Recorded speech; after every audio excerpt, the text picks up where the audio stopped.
So I have this wonderful dad who's a VP in finance, did the book with his little boy and girl. And he said it's really been wonderful for them because he said, I catch the kids now doing your little breathing, my 30-second mindset breathing thing when they're feeling stressed. And then he added, and I'm learning and growing too, because now they call me on it. We have a common language. So they call me on it when I'm reacting instead of responding from a higher part of myself. Welcome to Inspired Choice today. I'm your host, Caroline Biesalski, here to bring you authentic stories, surprising lessons, and powerful takeaways to fuel your journey in business and life. In each episode, I'll take you from one inspiring guest to the next, blending their experiences with my expertise to uncover practical strategies you can use right away. Whether you're starting out or stepping up, stay tuned for insights and actionable tips that make a difference. And stick around until the end for a special freebie just for our listeners.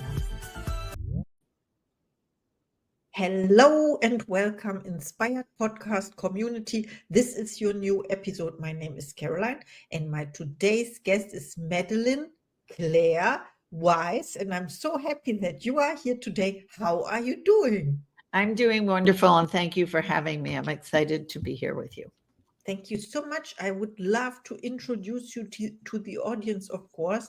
So you are a Harvard-trained licensed psychotherapist and mindset expert with an MBA and board certification in executive career and life coaching. With experience as a former corporate leader and Harvard Medical School program director, you are also a best-selling author of Getting to Great, 5-step strategy for work and life. Your upcoming book, What's Your Story, focuses on personal development for kids and the people who love them. Welcome to the Inspired Podcast, Madelaine Weiss. Thank you.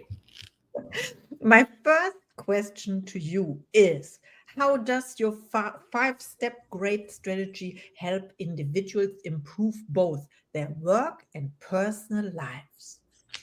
I missed the first part of your sentence. You asked me how something helped individuals improve, but I missed what the something was.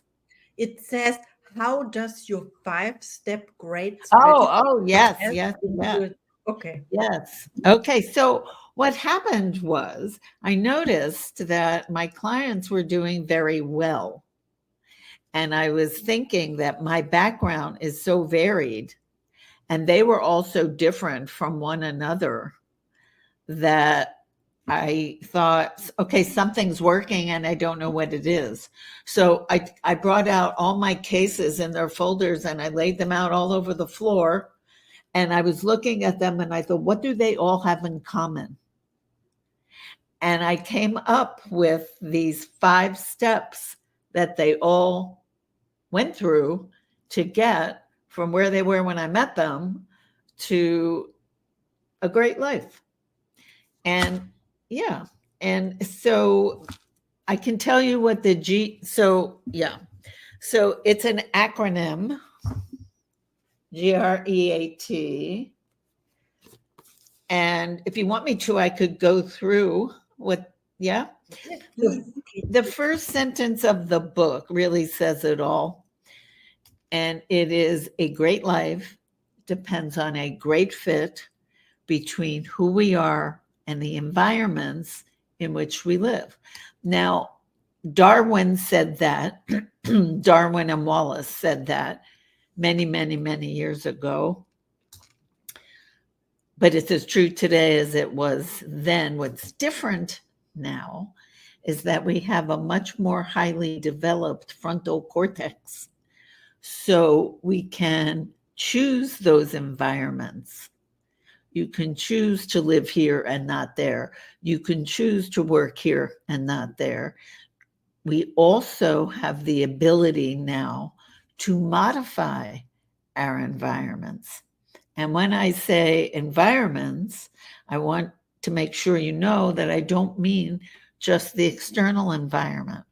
So I've had clients who've moved to the other side of the world because he was a practicing doctor and he liked the way they practice medicine over there more than he liked the way they practice. So he changed the environment in which he worked. But I've also had people who didn't change a thing outside of themselves. They rearranged the furniture upstairs in their head, so they fell in love with exactly where they are. So, in the interest of time, I could leave you with just that rather than unpacking the whole thing. So, if you have other questions. Oh, yes, of course, I have other questions. And now I have even more questions. But I love what you said about the environment and Darwin. We have to mention this survival of the fittest, right? And environment is not or equal, it doesn't equal environment. We have the outside world and the inside world. And you mentioned the greatness or of the frontal cortex. So nice. And your analogy with the furniture. When I heard it today, I had a conversation and she said to me, when she wants to buy new furniture, she has to make room first. Ah, nice. Mm. A very nice extension of that analogy. Yes. Yes. Yeah, and I think it's the case. So, on the other hand, you can move to the end of the world and nothing changes because you bring yourself with you. 100%. Yeah, I witnessed this, so I have to learn. I have to learn how to change my inner environment, of course. And my next question, I'm so curious about your book, and the next one, and the next one. So, what key insights from your work with executives can benefit children in What's Your Story? Well, what I noticed was a lot of my adult clients were saying things like, how come no one ever told me anything about the mind and how it matters when I was younger? And I was thinking, yeah, because that could have prevented you from hitting the wall a few times the way you did and making yourself and everyone around you miserable. It would have been good to know this earlier. Plus, I actually have clients who would talk with me about their children, and we would do like a little bit of tweaking on how they interacted with their children. And just a little bit made all the difference in the world. So when they were saying, how come no one ever told me? I thought, okay, fine. And I never intended to write a children's book ever. And the next thing I knew, it kind of bubbled up in me. And I think that's my thing, is that when you're quiet enough inside, things bubble up. And it bubbled up in me. Write this little book for kids. And, parental burnout is pretty rampant right now. So I have this wonderful dad who's a VP in finance, did the book with his little boy and girl. And he said it's really been wonderful for them because he said, I catch the kids now doing your little breathing, my 30-second mindset breathing thing when they're feeling stressed. And then he added, and I'm learning and growing too, because now they call me on it. We have a common language. So they call me on it when I'm reacting instead of responding from a higher part of myself. The kids call them on that now. So I thought, yes. Yes. So first of all, you accepted the challenge to write a children's book. And then, and now you realized, or I realized, that it's not only for children because the parents are reading it, for example, with or for the children, right? Well, one of the hallmarks of burnout is detachment. And so the parents, the statistics are that parental burnout is pretty high right now, and that 75% of working parents, their main concern is their children's mental health. So you can only imagine how that's affecting productivity at work and the bottom line. So it feels like this is a way to confront the detachment. It's like just, a fun nice way to bring the parents and the kids together. And it's not so challenging. I made it sort of fun so they can feel better together. And then that carries over for the kid when they go to school, and that carries over for the parent when they go to work. So it's just a little way to intervene in a small way that I think can make a big difference. So yes, absolutely. I can relate to that. So when you said, or you talked about burnout when parents go to work, for example, I can imagine that when they are at work, for example, they have remorses not to spend so much time with their kids. And when they are at home, they think, oh, I should do more work, or I have work to do, something like that. And I think the book is a vehicle for connection, to reconnect the parents with totally. their kids. I'll And tell you something funny. yes, There's this woman, she and her husband both work outside the home, and they both travel, she more than he. And when she would leave, her son would go berserk, which made it really hard for her to leave. And then she'd worry about him the whole time she's gone, and he wouldn't go to school. And it was really kind of stressful for them. So I said to her, what if, let's play a game, let's try, let's experiment. Instead of talking with him about how you'll be back soon and why he shouldn't worry and telling him not to feel what he feels, what if you go directly and connect with him in what he feels before you try to take that away from him? So anyway, it's called going your right brain to his right brain instead of your left brain to his right brain. So you connect with him where he is. So she tried this. And why I'm laughing is because what was so funny is she was really connecting with him, and the kids started saying, like, go, get, like, leave, because he got what he needed. He didn't need her to tell him everything was going to be fine and she'd be home soon. He needed her to connect with how he felt. And once he got that, it's like, enough, go, bye. It was, great. So. it is great. I never heard this before, but it makes totally sense.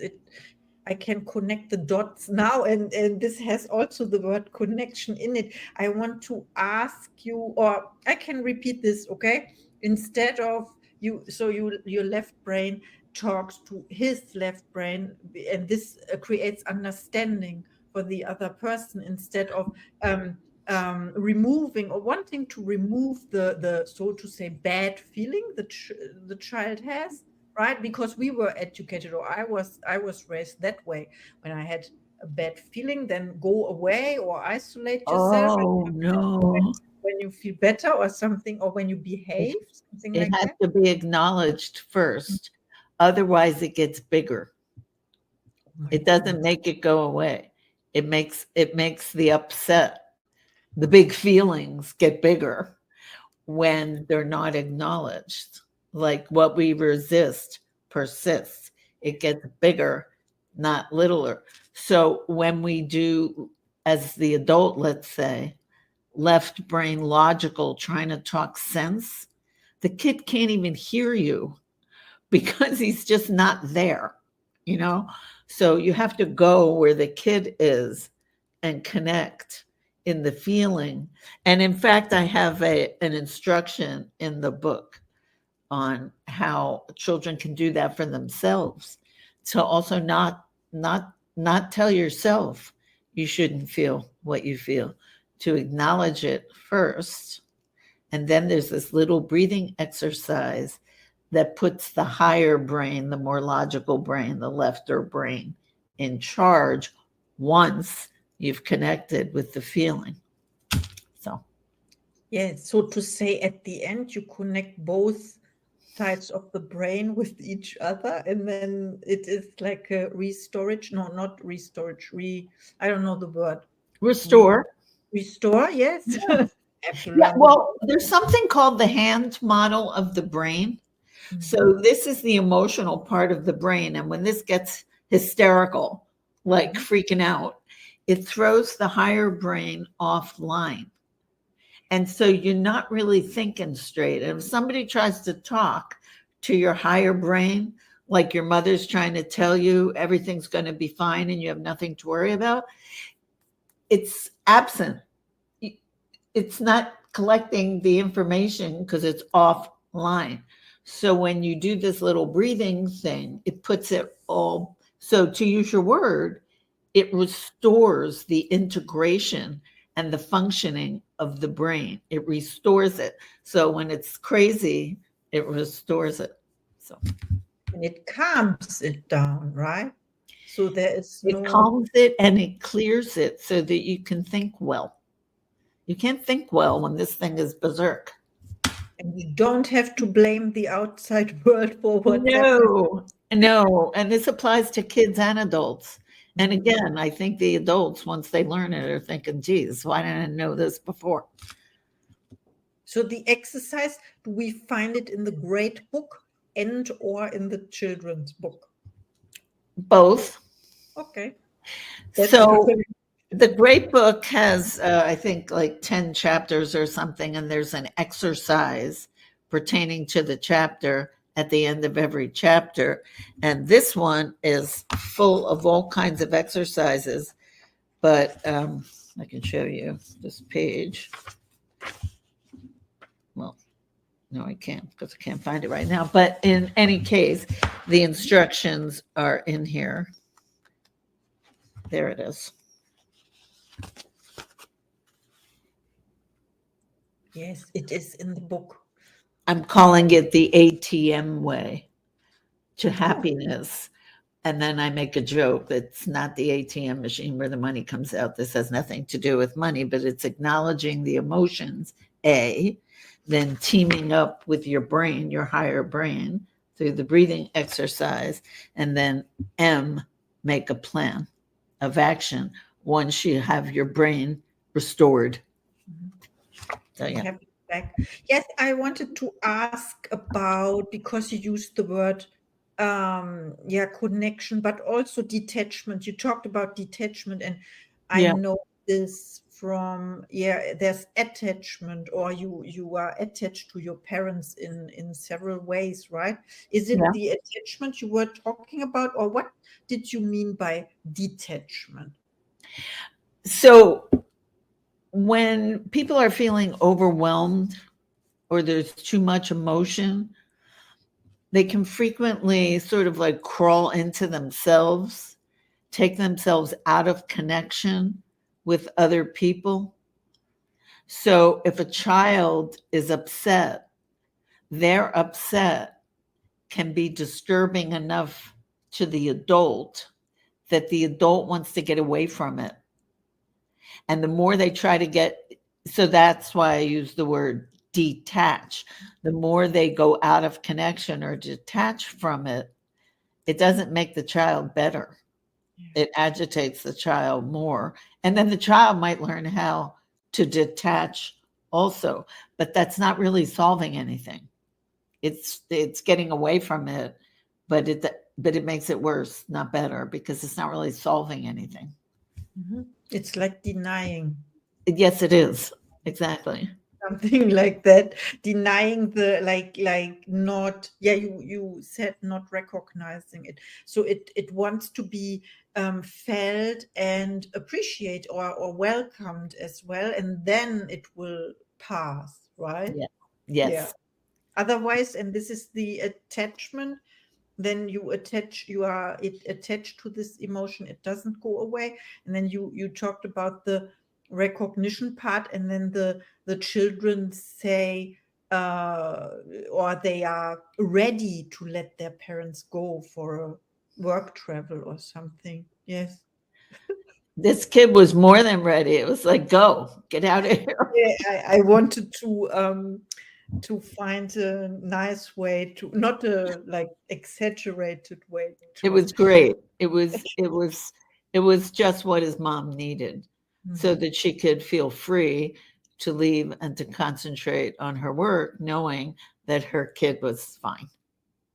Wow, what an amazing method you have here. Okay, I have another question, of course. Yes, dear. How has your background in psychotherapy and corporate leadership shaped your approach to life coaching?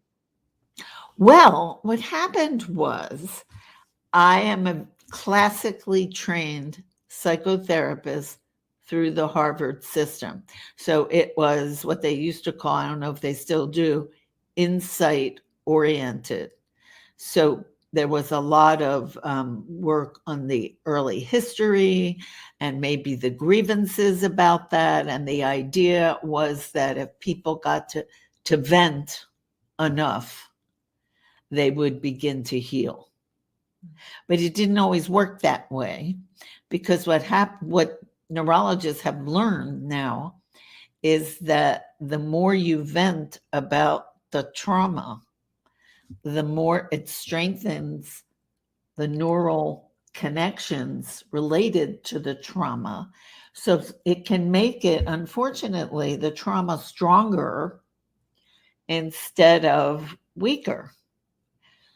So the idea that when people go to a therapist and they sit down and yeah for 50 minutes, and then they leave and come back next week and yeah for 50 more minutes, and nothing gets better.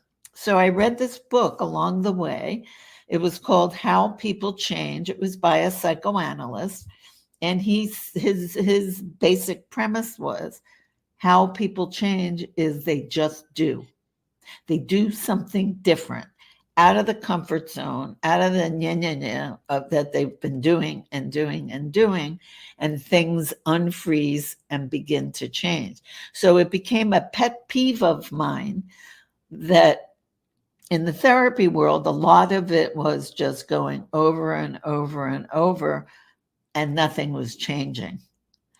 So coaching offered me a vehicle through which I could do something with my clients that was more action oriented. So at the end of every session, let's say, there's always an action step that came as a result of whatever it was we were talking about in the session.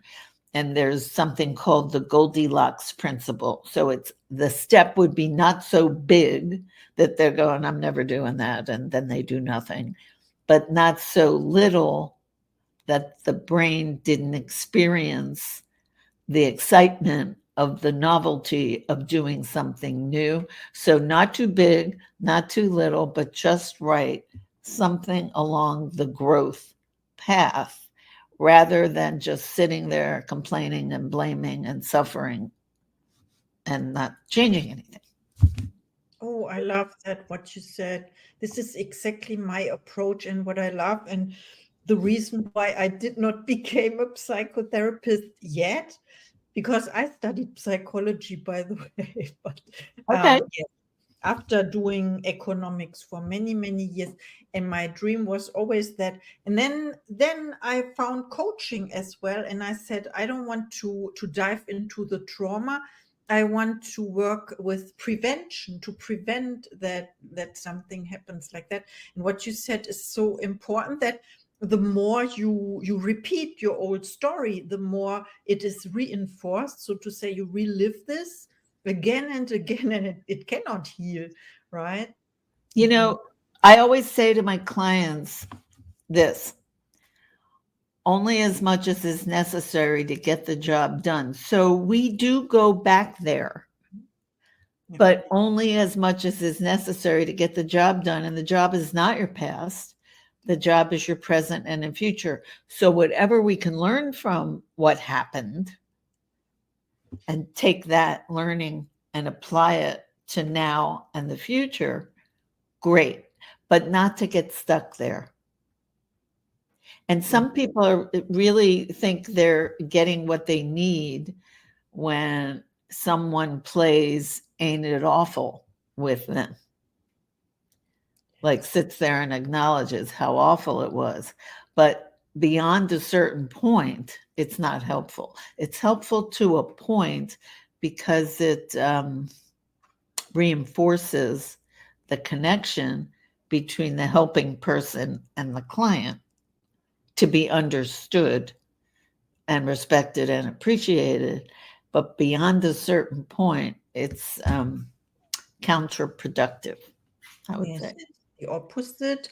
I agree. And I would say it's identifying the problem without getting emotionally involved into that, to know what you are working on and then to move on and to distract from that, for example, and say, how do I want it to be?